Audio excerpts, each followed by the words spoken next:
Hello, podcast listener, live from the JJ Meets World studios. It's Tucker Lucas and JJ Gordon. This episode's going to start off talking about a brand new movie that's out there, our love for SNL, Tucker's insane book reading abilities. Sit back, relax, and enjoy this episode of JJ Meets World. And by the way, if you'd like to help support our podcast, visit jjmeetsworld.com where you can donate to our Patreon, pick up some killer swag at our merch shop, or click the link to Apple Podcast and give us a 5-star review. 1, 2, 3, 4. JJ Gordon, sort of like that Indiana Jones, in that he's always sniffing out his next adventure. Yes, he is. He's always interviewing guests so he can have them on his show and they can talk about pop culture, arts, and leisure. JJ has his flag unfurled and he likes his french fries curled, and he's fun and then he twirls as he goes to meet the world. He will march into the rain even if his ankle sprain. Take a peek inside his brain. This podcast is called JJ Meets World. Tucker, I saw a movie. Can you believe that? I went to a movie. I went to it on my birthday, and it was the day before the anniversary of the first episode of Saturday Night Live, which was still called Saturday Night when it first started airing. And that's October 11th, 1975 is when the first SNL So that's aired. why they say live from New York. It's Saturday night. Yep, correct. Okay.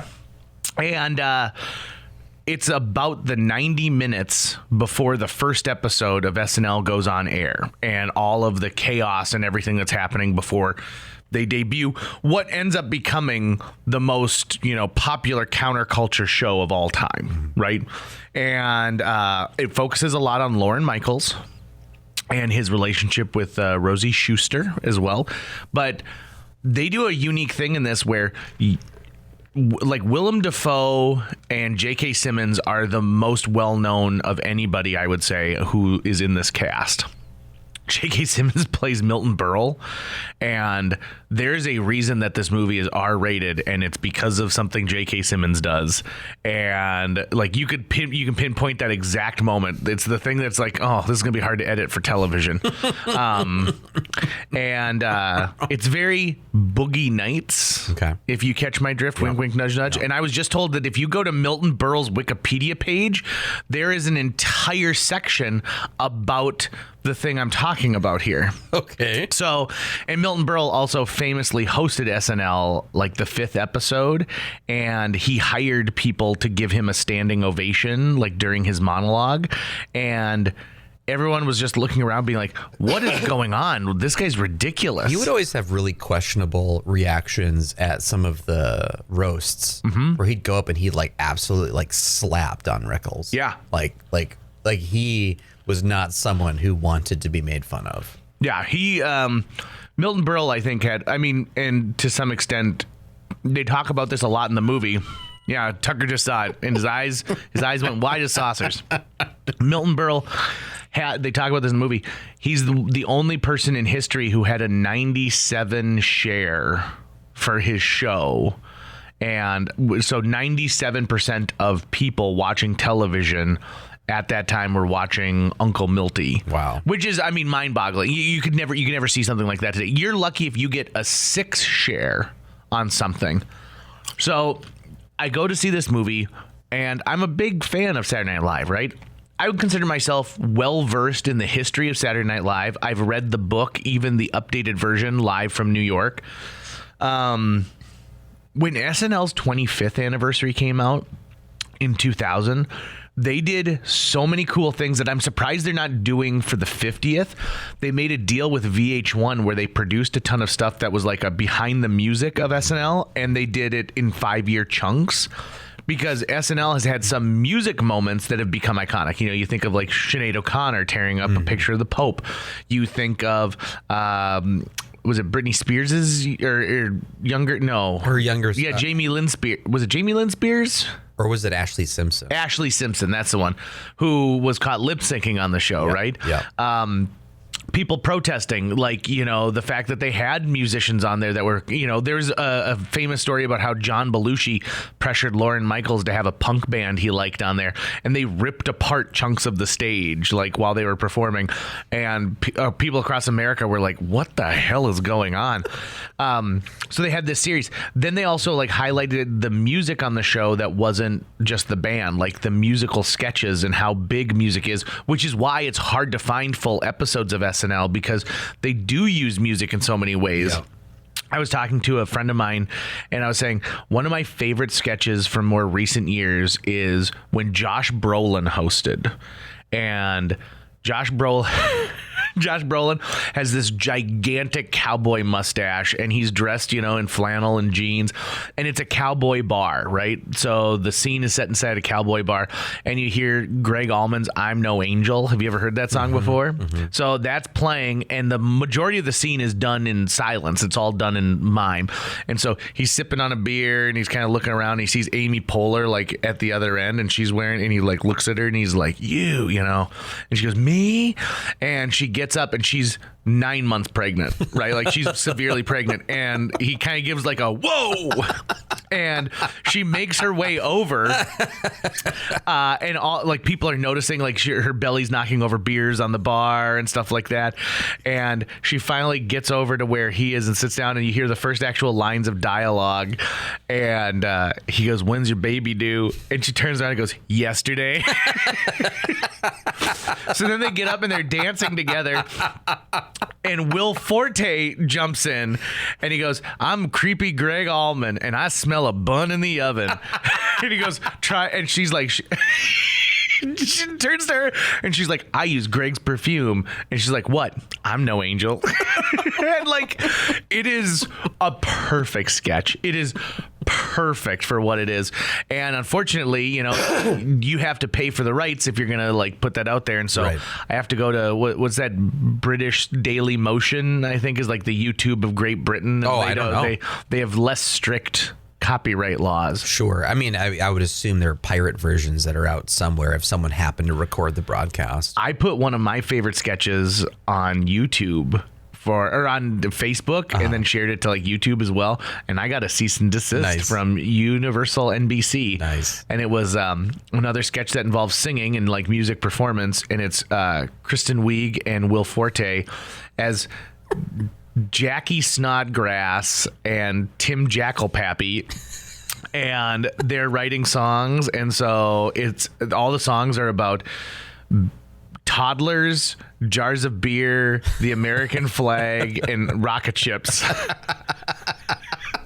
And they keep coming back, and Jonah Hill, like, when he was still fat, hosted it, and he's like their agent. Oh, it's such a good sketch. So good. Will Forte, have you ever seen the speech he gave at Seth Meyers' wedding reception? Or no, I think it was at, like, the party beforehand or whatever. He gives a speech in character that's really filthy. Oh, and it's fantastic. I'm not going to repeat anything because it wouldn't sound funny just having someone else say it. But yeah, check out Will Forte's wedding speech for Seth Meyers' actual wedding. This is what I'll say about Saturday Night. This movie's not for everybody. It's not for everybody. Why? I don't think if you have at least a small institutional knowledge of what SNL is, you're not going to enjoy it. And I'm not saying, like, you've watched some episodes of SNL, but, like, you need to know a little bit about the history of that show and what happened. So, like, for example, the gentleman who plays Garrett Morris probably does the best job of anybody in really harnessing who it is. But while there is some truth to this story, they're really bundling, like, the month before this thing into the 90 minutes before. Sure. Like, there's a lot of chaos that takes place and things like that. But he wants to know what his place is on the show, and no one will come out and tell him, you're the black guy, right? And that's the kind of what he's seeking out. And he goes through this character arc that's really great, where he comes and he realizes, like, I have an opportunity here to be more than just that. And, like, Lorraine Newman talks about how, why am I here? Am I here just because, like, I'm pretty? Everyone else seems to be a much better performer than I am. the amount of cocaine that's being done, a lot of weed. They're constantly smoking. It feels like an episode of Mad Men. There's so much smoke going there. And one of my favorite, so this is a character that exists in so many movies and television shows, and you see it over and over and over again. And no matter what, when you see this character, you know that it is the small villain to another character in the show. And it's whenever you cast someone to play a censor or standards and practices. Yeah. So you think of like the movie Scrooged, right? Where she's talking to Bill Murray. I can see the nipples. You can barely see them nipples. And he's looking really hard. But like in this, they have a character who plays like a famous like NBC standards and practices, and she gives a speech about her red pen that's really good that I really dig. And so and it's not just the cast members. In fact, you're going to be shocked at how little this focuses on the Chevy Chases and Dan Aykroyds and John Belushis. It focuses. I mean, there's more screen time for Dick Ebersol, who was one of the producers of the show, who goes on to become the president of NBC.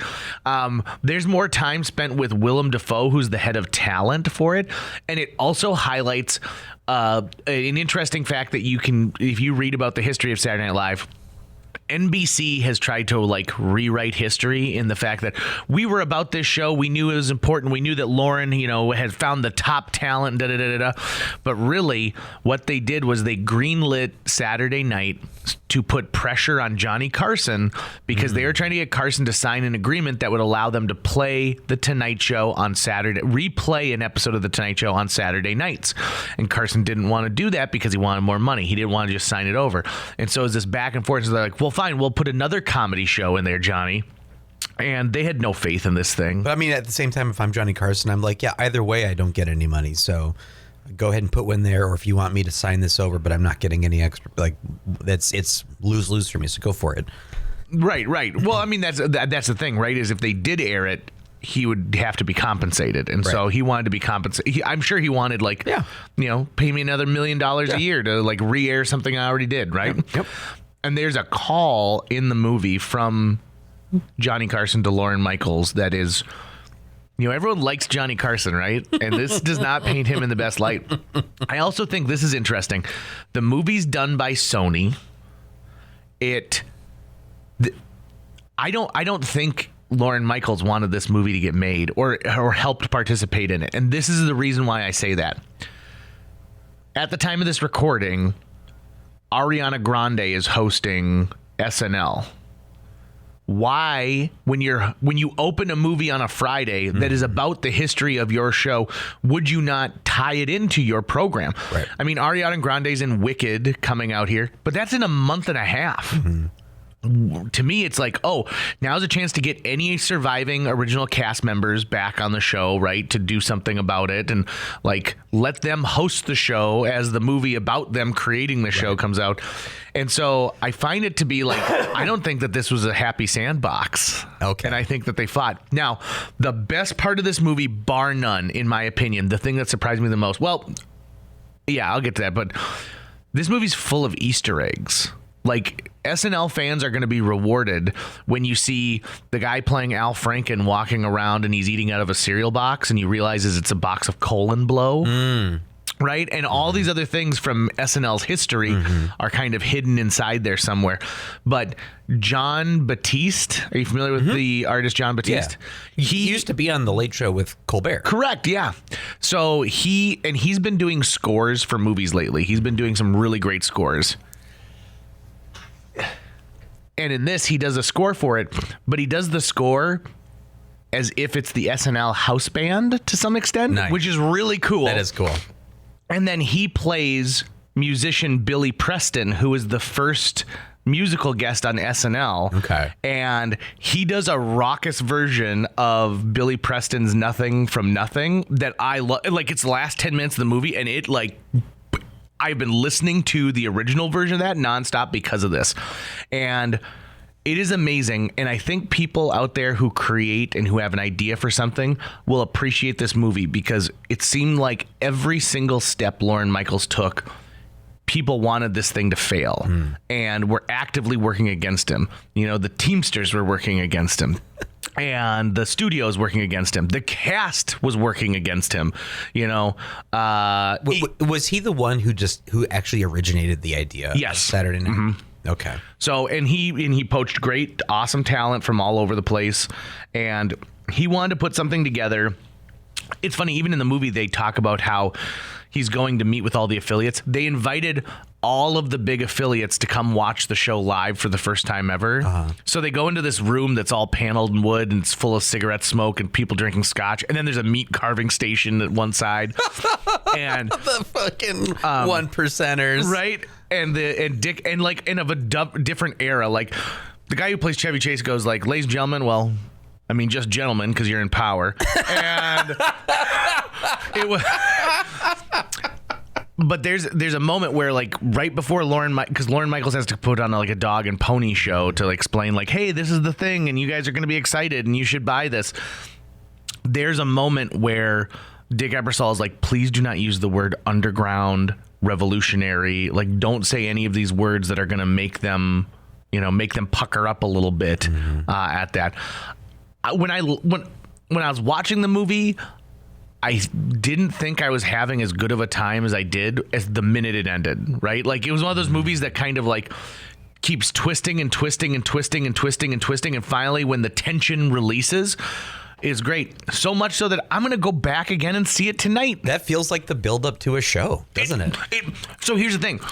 The movie's done supposedly like it's trying to be in real time, right? So the movie is like 102 minutes, but it's the 90 minutes right before the thing. And so it is that ratcheting tension. It's the closest I've ever come to feeling that in real life. My senior year of high school, I was in a murder mystery play called The Merry Murders at Montmartre. And that was one I directed. I was in the musical comedy murders of the 1940s. And the idea is that every Broadway show that this same creative group has been a part of, there's been a murder amongst the cast. And so they get them all together to like pretend to pitch for like a big investor, and they're going to suss out who it is, and they bring in a cop and all this stuff. I got to be the murderer, by the way. It was the director. Because I had spurned advances. And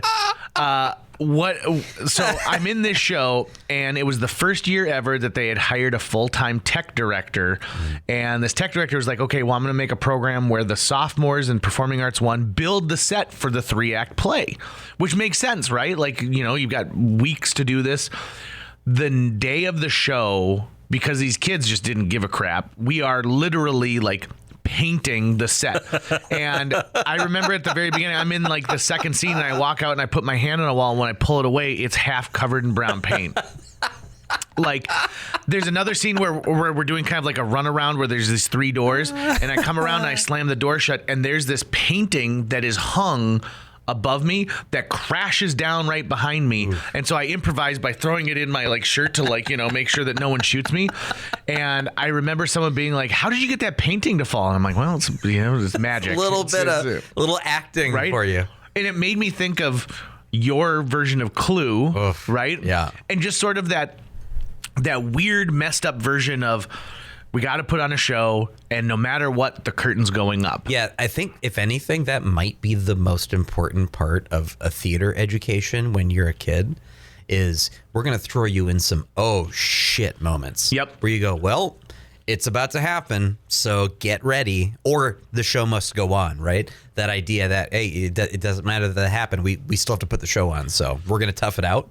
I was in a 1-act for the state 1-act festival that they did for North Dakota schools, and in the show is set all inside of a grocery store, like at the checkout lanes. It's my favorite 1-act play ever. It's called Express Line. It's about a guy who gets into a line with 15 items at a 12 item or less, and it's the day that the checker's like, no, and taking a stand, and this guy takes a stand, and then the customers get involved. Like, it's a simple premise, but it's a great show. And like the arguments in there, this show predates the internet, but it's every internet argument you've ever seen. He's like, well, I'm buying a 6-pack of beer. Why doesn't that count as 6 items?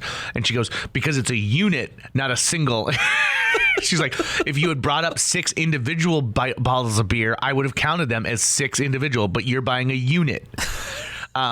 But in that, it's a fake grocery store, right? And we don't have a way to like put up grocery store shelves and stuff like that because you travel with the show to wherever you're going to do the festival. Yeah. So we decided, it'd be really easy.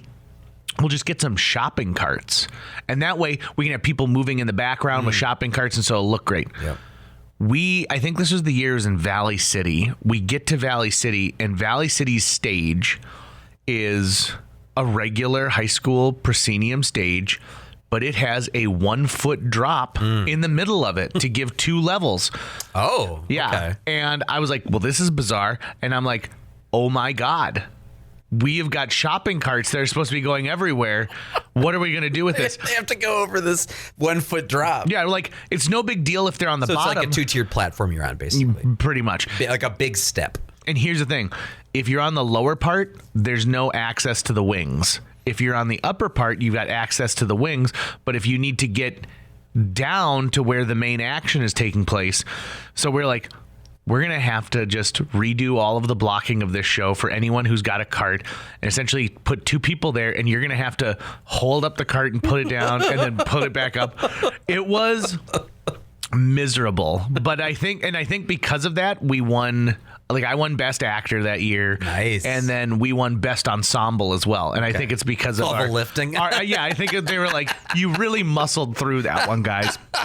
Good work. We're so proud of you. I'm surprised the shopping carts didn't make too much noise, just in general. We greased the wheels, like so much, and then everything that we put in the carts were like made as one big unit, and then we zip tied it down so there'd be no rustling. Smart. Yeah, I mean, the beauty. The tech director's wife was the one who directed the show, so it was like no problem. They'll take care of this. Yeah, because like if the tech director messes up, he really has to pay the price. Right? Yeah. I also got in big trouble on that show because I went to Minneapolis with my high school girlfriend to buy a prom dress. Like her mom was like, let's go to Minneapolis. We can go prom dress shopping and blah, blah, blah, blah, blah. And we missed a rehearsal, but I had put it on my conflict sheet. Oh, okay. And like that Monday, we got reamed. And it was like, you wasted everyone's time and blah, blah, blah, blah, blah. And I said, my character doesn't come on until page 45 of a one act. Right. I think that you would have been just fine. Yeah. No sweat, right? But it was on your conflict sheet. Yeah, sometimes it's just fun to yell at kids. Yeah. Right? Everyone loves a good If good I yell at worked kids. with kids, I would routinely yell at them just to let off steam and remind them, I can do this. Yeah? I can do this. You can do this. But I also don't want to do that. I don't want to work with, I don't want to be a teacher. I have a coworker who has his acting awards from high school on his desk. And I would never do something like that. Not in a million years. Yeah. I might have like a plastic plaque sitting somewhere. Yeah. But I don't. It would be in a box somewhere. I think I might have something, but I don't remember if I do. In a weird way, I feel like there are certain awards that are like the culmination of your life, your career, your work that can hang up forever. But sometimes if you have something like, why are you hanging on to it? So for example, I was voted best local comedian by the readers of the High Plains Reader 2 years in a row. But that was like 2014, 2015. Right. I don't want to hang those up anymore. They're like, hey, remember 10 years ago when you were the best? Now, I don't think they do the best of the best for the HPR anymore. But that was when I knew I had some name recognition and people were just like voting for me. I was like, there you go. I still have the trophy I got in first grade for reading more than 50 books. Really? Yeah. I stopped at 55. I could have gone further, but I didn't. But I have the trophy because I think the trophy is cool. It's like 7 or 8 inches tall. It's got a plastic golden eagle on top of like a heavy base. And as a kid, I was like, hell yeah, I have a trophy. So I always had that up somewhere. I still have the trophy. I should just bring that to work and just set that. I'm like how in 1991, I read 55 books. Does it have your name on it or anything? I think so. It should, yeah. I think we all had an engraved plaque with the number of books that you read. What? I think so. I got to go dig that thing out now. It's in the garage somewhere in some box. That wasn't free. No, it wasn't. Your PTA paid for that, I'm sure. Yep. Or you had a really dedicated teacher. I think I got some Pizza Hut coupons too, but those are long since spent. I would hope so. Right? Personal pan pizzas. You remember the Book It Club? Yes. Book It was such a great organization. Yeah. Hey, I've got some very cool local news to Fargo. Now, if you're listening to this outside the area, perk up your ears because you should know about it as well, because this is a nationwide program. Dolly Parton has a program called the Imagination Library. And what it does is it provides free books each month for children age newborn to, I think it's 5 years old. So each month you get a book in the mail addressed to you. And the book is appropriate to your age, right? So a 5-year-old's not getting the same book as a newborn. Sure. What book is a newborn getting? Like a tactile book, maybe like one where it's got little finger puppets or something like that. And it's like the lamb goes by. Right, they can chew on it. Yes, bingo. Those real thick cardboard pages. Or even they're even made of like vinyl sometimes. So it can be drooly. So you can put it in a dishwasher if you really need to. So the cool... Oh my God. Are you okay, buddy? I got a little popcorn in my throat. I thought I was going to die. I kept watching you. You've been fighting it off for like 2 minutes. And it was there. The little husk just made its way. So an organization used to run... So you need a local organization who puts skin into the game for it, right? Because there's a cost associated with running the program, but no cost if you are taking part in the program. It is absolutely free. And there's no parameters. Like, it's not like, oh, you need to provide us with your household income and you need to do this. Like, any kid is eligible for this. And once you start, they just keep sending them to you. Like, you don't have to, it's not like every month you have to keep re-upping and And it's part of Dolly Parton's commitment to literacy. She loves literacy. So we had an organization in Fargo that used to oversee it and raise the funds for what it takes for on the local side. And I think Amy and I had looked it up one day, and it was something like, it was, like $20,000 is like the starting point for you to be able to do this program, right? Which is a lot of money, but not a lot of money when you consider the number of kids this could impact, right? Yeah. And like, you get 20 people who each give $1,000, like boom, you can fund Imagination Library. So this organization gave it up, and we didn't have it in Fargo anymore. It just was gone. It was gone. So at one point, Amy and I contacted the Imagination Library and said, hey, can you give us some information on what to do? And they're really great about, we work with all different types of communities. This could be in downtown Chicago, but it could also be in rural Indiana. It doesn't matter where it is. And they said one of the coolest things is kids get really excited because they get mail every month. And there's something about, something coming to your house that has your name on it, right? I just got books in the mail and I was super pumped about it. Right. You're like, I got to rip it open. So the program, we were able to announce on my show on Thursday that the Fargo Rotarians, the Fargo Rotary, their mission is literacy, and they have picked up the Imagination Library as like a funding project. And so they'll be overseeing for people in the 58102 area code. They're eligible right now, hoping to grow it. And the dude who was instrumental in saying this should be our program was listening to my radio show and heard Amy and I talking about this on his way to an executive meeting. And he's like, you know what? They're right. And so he goes in and he's like, we got to do this. And so getting to announce it on our show was pretty exciting. That's very cool. Yeah. And it's such a worthwhile program. And here's the deal. We can they can expand it to more, more places. And the more organizations that want to get behind it, the better. This is a real chance. If you're listening to this and you work with a company or you yourself have like matching funds that you can give, consider giving to the Imagination Library right here, because you're literally there. First of all, like it's a no pay organization. So whoever's like working with it locally can't accept any payment for it. It's all volunteer based. So get out there, give some money. Yeah. I think it's fargorotary.org is their website. And so you can help kids get books. Kids need books. Thanks, Dolly Parton. Yeah, it reminds me of the beginning of Elf when they talk about his dad being on the naughty list, and she's like, "But the children love the books." He's like, "I'm sorry, you didn't pay your bill, so." Just a kindly little old nun. Kindly little old nun. What are you gonna do? So I guess what I'm trying to say is, see the movie Saturday night, or don't. I don't care. I can't influence enough, but maybe you will. And if you do, think about me. Think about me when you see any movie. Like, if you're watching a movie right now while you're listening to this, first of all, you're not really listening to this and you're not really watching that movie. So you're not accomplishing literally anything right now. You are the equivalent of spaghetti squash. Not doing anything. That's going to wrap it up for today's show. If you enjoyed this episode and would like to help us continue to produce new episodes each week, visit jjmeetsworld.com, where you can donate to our Patreon, pick up some swag at the merch shop, or follow our link to Apple Podcasts and leave us a 5-star review. You can also follow us on social media. We're on Facebook, Instagram, Twitter, YouTube, all the sites the cool kids are using these days. JJ Meets World is produced every week by Tucker Lucas. You can find out more about Tucker's work by visiting moonbasemaria.com. If you want to get in touch with your host with the most, check out linebenders.com, where you can find direct contact info for JJ or booking information. I didn't see that movie at all. I just lied the whole time.